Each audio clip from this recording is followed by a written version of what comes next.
So, hi everyone. My name is Ajjit Narayanan, and I'm here today with my colleague Vivian Zheng from the Urban Institute. We're here today to talk to you about our new data tool called Where Low-Income Jobs Are Being Lost to COVID-19. Next slide. For those of you that are unfamiliar, the Urban Institute is a nonprofit research organization that does social and economic policy research. We're comprised of a number of different policy centers that do research in various areas, such as the Metropolitan Housing and Community Center, the Justice Policy Center, the Health Policy Center, etc. Me and Vivian are both on the data science team here at the Urban Institute, and so we work across centers to bring data science capacity, like data visualization, cloud computing, and big data analysis to bear on different research projects. One of the other main functions that the data science team takes on is the creation and curation of open data sets. And one such open data set that we're going to talk to you guys about today is our semi-new data set on estimated low-income job losses due to COVID-19. Next slide. Awesome. So on the right, you can actually see a picture of our tool, which is called Where Low-Income Jobs Are Being Lost to COVID-19. Unfortunately, I was going to do a live demo, but since I can't get my screen share working, what I'll instead do is to kind of describe to you the picture on the right. So what it is at a high level, and I don't know if it's just me, is I can only see like a gray background. Okay, there we go. Perfect. At a high level, it's just a map of almost all neighborhoods in the United States, or more specifically, census tracts in the United States. There are about 73,000 census tracts in the United States, so it's very granular and very hyper-local, and it's actually an interactive map. So you can zoom in, look at your neighborhood, look at how your neighborhood's doing, etc. And for each tract, we give you an estimate of one, the number of low-income jobs that are lost, and then two, the breakdown of that number by industry. So we can actually tell you, for example, that we estimate that within this particular tract, 100 low-income jobs will be lost. 50 of those jobs will be in the retail industry, 25 of those jobs will be in the administrative sector, et cetera, et cetera. So for every one of the 73,000 tracts, we can give you a pretty good sense of how many total job losses there are, low-income job losses there are, and how that breaks down by industry. I just want to take one step back and also talk a little bit about, why did we feel the need to build this tool to begin with? And the reason is that we first released an iteration of this tool in March of 2020, right as the COVID pandemic was unfolding. And we really wanted to give a way for local decision makers and leaders, so folks like governments, nonprofits, service delivery organizations, et cetera. We wanted to give them a way to really understand where the economic need was highest and give them a way and give them iterative data tools like this so that they could target aid to where it's most needed. And so we've had lots of organizations use this data and the feature that's built on top of it in lots of unique ways. For example, the city of Memphis has used our data tool to try to target anti-eviction policies, and the Maryland Health Department has used our data to try to understand how health insurance rates are also going to change as job losses increase. And finally, internally at the Urban Institute, we've also used this data as part of our emergency rental risk index to try to understand where risks of eviction are highest and where we can prioritize emergency rental assistance to keep renters in their homes. So as you can see, lots of different use cases. The main benefit of this is that while there are other data sets from the BLS, of course, on the job losses across the United States, none are really as hyper-local and as specific as ours. So we can drill down and say, of the 200 neighborhoods in DC, here's exactly what we think the breakdown is going to be. And again, these are all just estimates. They aren't by any stretch of the imagination real numbers, but there definitely is going to be some error built in. But we're pretty confident that our estimates are going to be useful for the local actors we talked about so that they can use it to really and truly prioritize aid where they need it the most. And this kind of fits into the Urban Institute's larger objective and the data science team's larger objective of using data science for social good, and then more importantly, creating data tools and interactive data tools that make the data useful and informative for local decision makers to actually go out and use it. Awesome. I just want to make a couple of small other notes here about the data tool itself. So one is that we update the data tool monthly as we get more data from the BLS. And then two is that when we in the data tool, we talk a lot about low-income job losses, and we define low income as specifically workers making under $40,000 a year. With that being said, I'm now going to go on to the methodology. So obviously, a key question is how do we actually come up with these estimates for every census tract in the United States of the number of low-income jobs lost and their breakdown by industry? And the answer is it's an estimate we make by really a data fusion process. We combine data from a couple of different data sources to arrive at that number. And while it is an estimate, we're pretty confident in its general trends. So at a high level, the way our methodology works is we take national and state level BLS job loss data, which, as I mentioned earlier, is updated monthly. And we generate a data file per state that is the percentages of jobs lost by industry. There are a couple of caveats to this, namely that the state level BLS data is often missing a couple of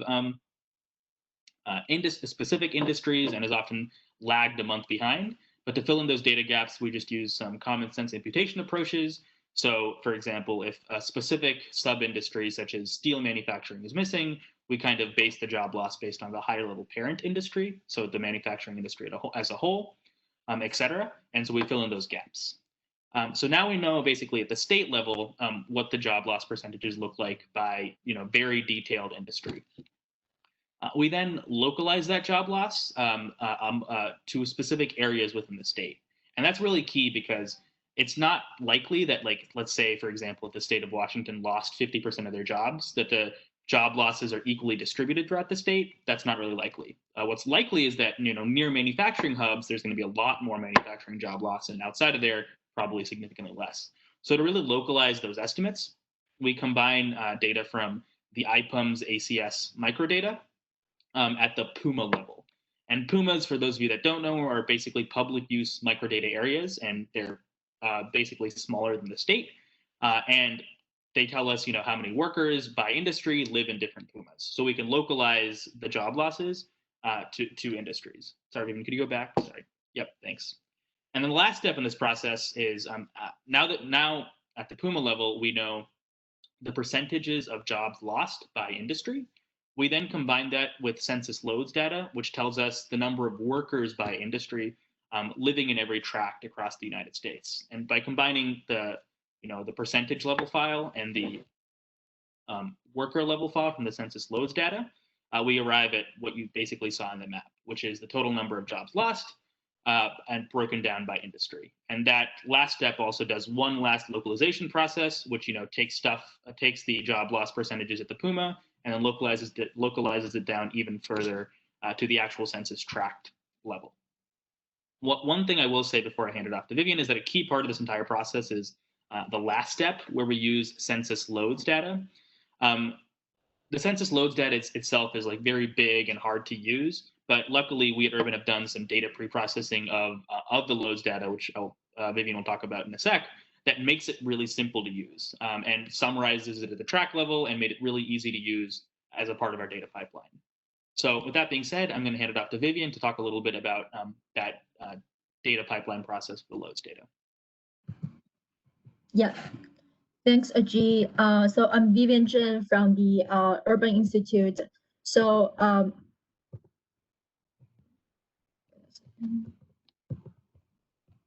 gonna switch the slides to here.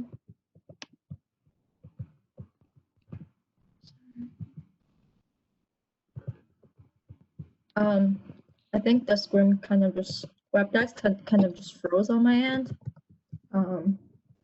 Okay, cool, perfect.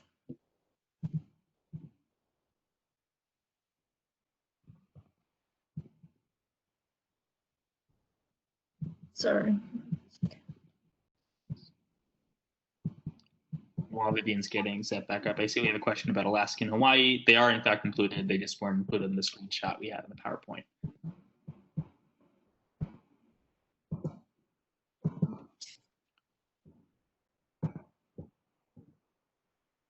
Yeah. Okay. Thanks, Ajjit, again for providing such a great detailed introduction about our job loss tool. And as we just mentioned, sorry, I think it's the wrong slides. I will just go ahead. So as Ajjit just mentioned that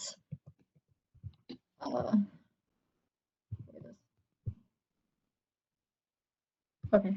As Ajjit just mentioned that the LODES data plays a really important role in creating our job loss estimates. And right now, I just want to spend some more time to talk about the loads data and how the steps we take to make the loads data more accessible. So first, more basic information about the loads data. So loads is short for the LEHD origin destination employment statistics.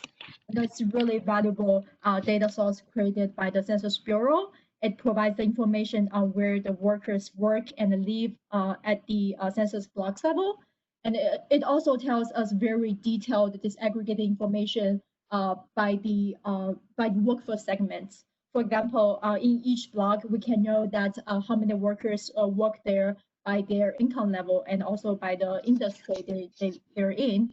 This really allows to enable us to do the analysis at that focus on the low income jobs and also different industries. So again, as I just said, the loads data is at the census block level, and what we need in this case is the tract level information where the workers live and work. So before we can actually use the data, we need to aggregate the block level data to the tract level. The other thing I want to mention is that not only in this use case, but also for a lot of the neighborhood analysis at our urban and also beyond the urban, the tract level loads data is very useful, especially in terms of linking with other tract level data sources and the useful other tract level analysis. So 5 minutes remaining. Okay, so how can we just aggregate the block level data to the tract level? This is a little bit challenging given the size of the block level data. So as I mentioned that the loads data covers over 11 million census blocks across the US, and the data is consistent of over 80,000 zipped CSV files, and the file size can be really large. It's just very time consuming and also technically difficult to manually download all the files and then store in the local computer. So our data science team at the Urban Institute, we have set up a big data system which allows us to easily do this kind of large scale data processing in a relatively short amount of time. So right now, I just want to briefly go through the steps we take. So first, we're going to download all the block level loads data from the census website. And then we need to aggregate the block level data to the tract level.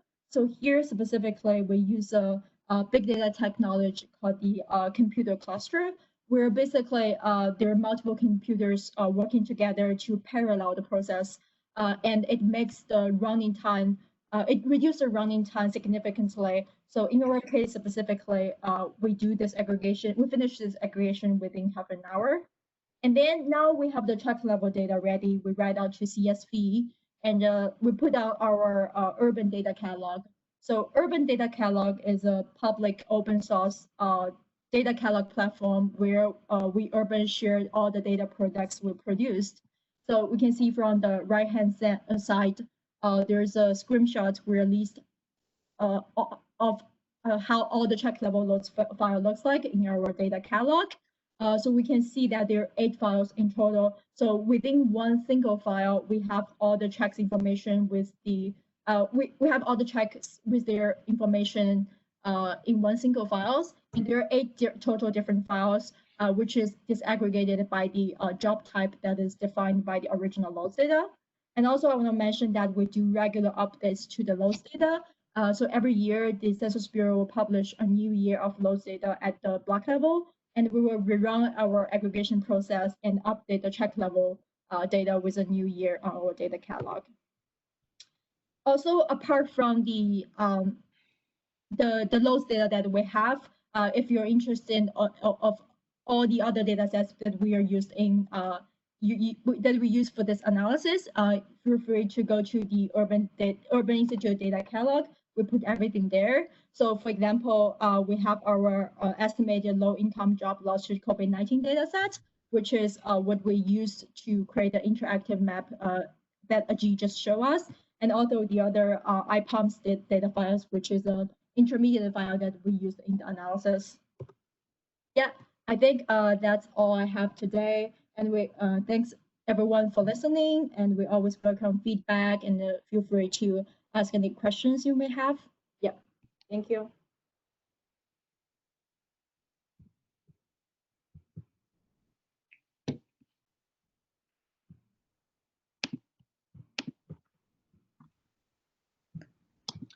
And so I'll just add one small thing. Sorry, go ahead. Oh, no, go ahead, Jeet. I was just saying one thing we didn't get to show off is how to actually find the interactive data tool. So if you guys just Google low income job loss Urban Institute, it should pop up.